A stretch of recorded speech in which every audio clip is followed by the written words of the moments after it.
Hello everyone, welcome to my analytics school. Today we have Ayush with ourselves. He is a alumni of IIT BHU and recently got placed at Navi as data analyst. So we will be knowing about how was the experience during the whole recruitment process and other important things. So welcome Ayush. Thank you.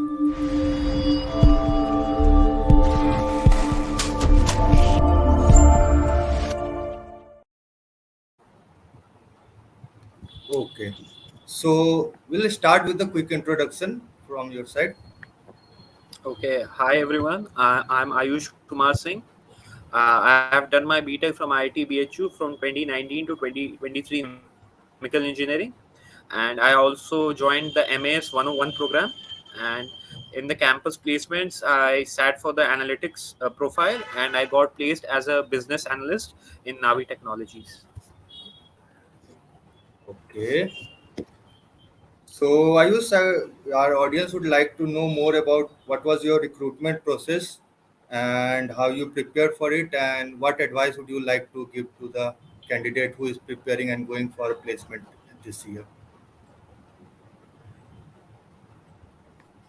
Okay, so as far as the recruitment process for Navi is concerned, first there will be two rounds. First round will be your online test. So coming to the first round, the online test will majorly consist of aptitude questions. Okay, so here it will contain questions which are given in the CAT syllabus.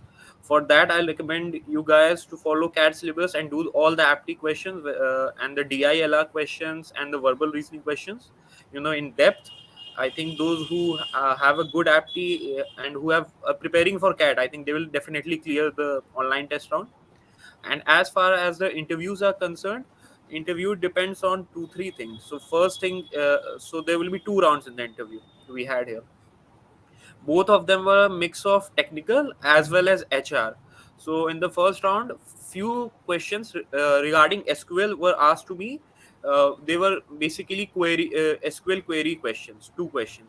I answered them. After that, they went through my resume and they asked the questions on the basis of the projects I had done. Like I had done projects in machine learning in according to KNN algorithms and few more. So they asked me in depth about those algorithms as well as the accuracy scores, the F1 scores regarding those models and all, and how did I come to those conclusions. So they grilled me in depth of the algorithms and the terms that I had used in my resume. So you have to be prepared with that. Your resume is one of the most important. They can ask anything.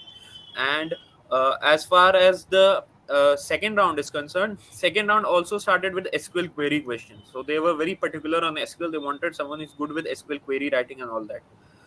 That also started with two questions. Then it was more of a HR round. After two questions, they asked general things like why analytics, why you like machine learning, what is one thing, and then they asked about your campus life, your PORs, like why, what did you learn from those PORs from your resume. So basically they were looking at your resume for the HR round as well. And basic questions like what will you do if your employee is cooperating with you or not, like extra, these type of questions. Okay, so overall it was resume grilling and at the same time technical question based on SQL and Python. So from here we'll go to the second question, which is like what technical skills or language you think is important for this role, and how can a candidate demonstrate their proficiency in this technical skills? Okay, so coming to the technical skills and languages. So first thing which is very important is this SQL. As I mentioned, they will ask you in depth regarding SQL. Any analyst company, I think, most of them.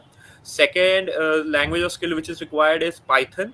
Python is very necessary because when you will learn Python, after that you have to learn machine learning. And you have to do your projects on them, right? So for doing the projects, you need to know the syntaxes of Python and all. You have to do at least machine learning. If you want, you can do more like NLP and deep learning, etc. So Python is necessary. Excel is required. Many companies ask for Excel. Like I've done an intern also, which was at OYO, so it was mainly Excel heavy. So you required Excel as well.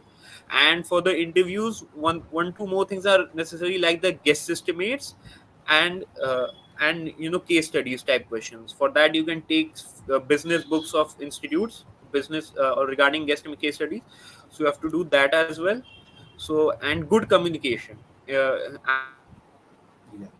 Analyst role is something which Yeah. does not require to know only the answers. Like typically coders role is like mainly to know the answers. But here you need to have a Yeah. good communication skill to strike a rapport with the interviewer. So I think these are the five things essential skills required. Okay, great. And what suggestion you would like to give someone who is preparing a resume for the company, and which section which is mostly valued while an interview? So just brief about your whole resume preparation process. What sections which can focus on? Okay, so resume, a typical resume consists of your name, then your school grades, then your college grades, right? And after that, the Yeah. skill sets you have, like the languages, C++, Python, Excel, SQL, machine learning, etc., aptitude, and all problem solving, etc. Then your resume contains the interns that you have done, right? So in that, you have to very clearly write what intern you have done, and briefly you have to define your role, what you did there. Then you have to do in your resume, do the projects. I would suggest do two projects at least. You can do Okay. more if you want, but two projects necessary. Then comes the POR part. You have make sure that you have at least one or two PORs. If there are two three PORs, then that's very good. Then comes the achievements parts, where you can write your achievements, like any competition that you win or etc., like that. The main suggestion on resume which I would like to give you is that stay true to your resume, right?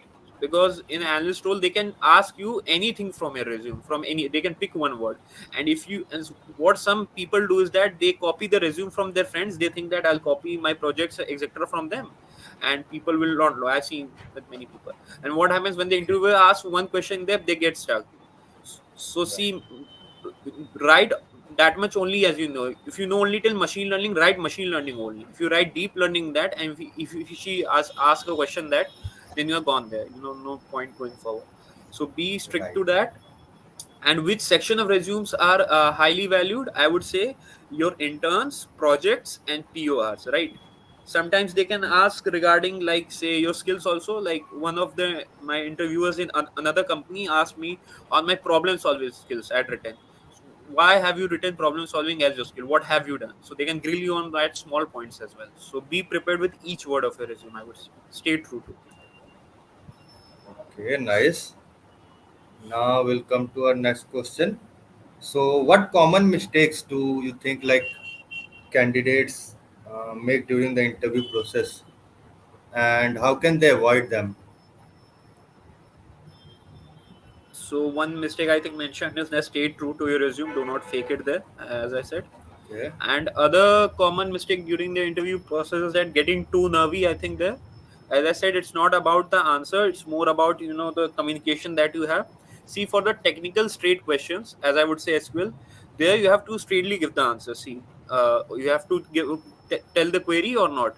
The interviewer also helps you. You have to realize this. When you don't know the answers, they will tell you one hint, they will tell you two hint, and in one two hint, if you get the answer, then they are fine with it, right? So you don't have to get too nervy or too overwhelmed if you don't know the question at the first time, right?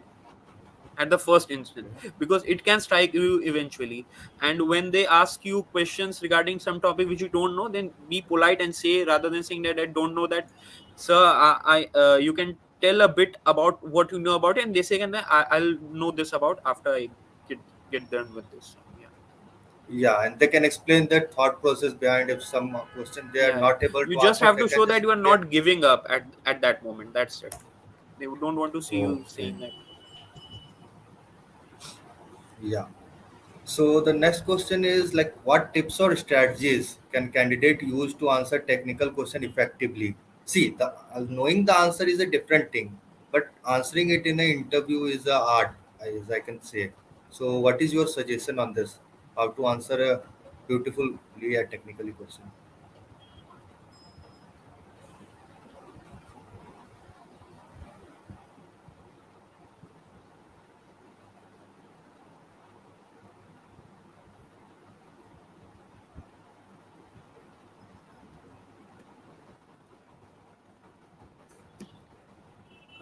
Gaurav, Yes, am am I I audible? audible? Yeah, yeah. Yeah, Now yeah, you're you are audible. now audible. Okay. Okay. So you can answer it. So what? So okay, right. What tips was I can answer technical questions effectively? So what were Yeah. you saying? Like, uh, that was not audible.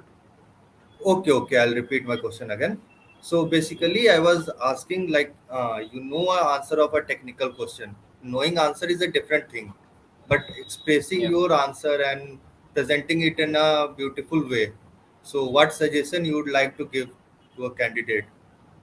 How to answer a technical question beautifully in an interview?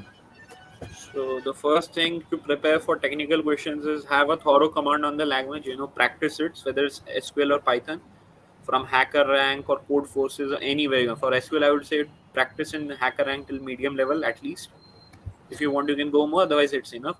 But how to answer it in an interview, like whenever, look calm first in front of him, and take one answer. Like, if you write one answer, then see it at once, revise it, and then give it to him finally. Don't show him half answer and then like, no, no, so I can make one more change here or there. If you have made a mistake, then you can, of course, you have to say that I want to make a change here and there. But try to be calm, composed, and give an answer in one straight chance, and show the answer to him or her, whoever is your interviewer, right? Yeah. So it So should look basically, take like your time. clean. Yeah, yeah, take your time. Yeah. Okay. Yeah, so here we come to our next question, which is ask about like the HR question. What questions should candidate expect, and how can they prepare to answer those questions effectively in a HR round? So HR round questions. First, I think most of the companies what to do, and when Navi also it happened that they asked from the PUR sections. If your PUR section is heavy, say my PUR section had three PURs and achievement section also. I had two, three achievement. So they were stuck in it, and they also look for your hobbies, right? So when a hobby is asked, you write things on hobbies which like in my hobbies, I had written around cricket, right? So in my HR round, they asked me on one or two PORs, and in when they came to my hobbies, I hooked them to cricket. That is one thing I had prepared for that before only. So they when I said cricket, they asked me about the latest World Cup that happened and who was responsible for that. So I got into a very good discussion with them. I did deep analysis, like, so this player is responsible because this is the way he should have done in that situation, not this way, and this is the best player because he did like that in that situation. This is his mindset. It's not always like about the results. And I hooked them the rest of the HR round in that only. And after that, they said like, so play to your strengths. Anything you do in your resume, play to your strengths, I would say. Okay. And what will your recommendation on the resources or tools which candidate can use for their preparation of interview? Like what Okay. resources basically they can use? There are many resources and tools available on the internet. But personally, I say I had done many things from the MS program, that from the MS resources and that was provided in their programs, whether it comes to video lectures or the written materials, because I was a bit confused by seeing a lot of written materials on the internet. So it was like, summed up or cleaned up material which I did, whether it's the video lectures. As far as the specific links are concerned, I think Hacker Rank for SQL, as I mentioned, do questions till medium level for that. For Python also, you can do Hacker Rank. For increasing your problem solving, I would say do till Python as well. That is required. Okay. Yeah. And yeah, these are the resources. Yeah. So now, can you like, how did you came to know about my analytics school and why did you choose it? What was your experience like? Can you explain a brief about it? Yeah, sure. So I contacted one of my seniors who had done a program, who had been a part of the program in the My Analytics school. So from she was also into analytics field, and from her I asked, and she said that it is good, it's worth it, and you have trimmed resources. Because why did I choose it was one of the major reasons I came to my analytics school, because I said on the internet there were a lot of resources, especially regarding the Python machine learning. I was like confused, like where to read from, what to read from. Many a times one resource would contain something, other would not. So my analytics school was like that one source from where I could get the required amount of knowledge I needed to get, and then I could relax myself. Also, the mentorship that I was getting here from the seniors, any doubt that I was having or any directions that I wanted certain point of time, I could discuss it with them at points. And the mock interviews before the real interviews happened helped me a lot. The mock interview preparation, like I said about the hobby thing. So I got that idea from the mock interviews I had given there to prepare on that aspect. Okay. And this brings us to the last question of our interview. So, what advice would you like to give to someone who is considering joining MAS for a career in analytics field? Advice I would like to give is that I think the biggest strength of MAS is the very well trimmed resources and tools that are provided for your study, and the timelines that are given for it. Right, on the internet you can get lost. If you trust one material on internet, you will lose something which is present on the another material on internet. So here you will get all the all the aspects of a certain language like SQL, Python in one material. You don't have to go here and there, here and there. After that, also the tests that are here that improved your accuracy for the online test of many companies like the apti test. So the regular test that happens here, the DPPs, I think those were very crucial in increasing my accuracy and speed. And it helps you judge every now and then whether you are declining or where increasing. And the mock interviews, as I mentioned, and the GD rounds, they were very terrific. They help you prepare for the real situations, and you can get an idea for yourself before the real interviews and the GDs. Okay. So, that ends our interview. Thank you, Ayush, for your time. Thank you so much, And Gaurav. yeah, Yeah, thank you. Thanks a lot. thank you so much.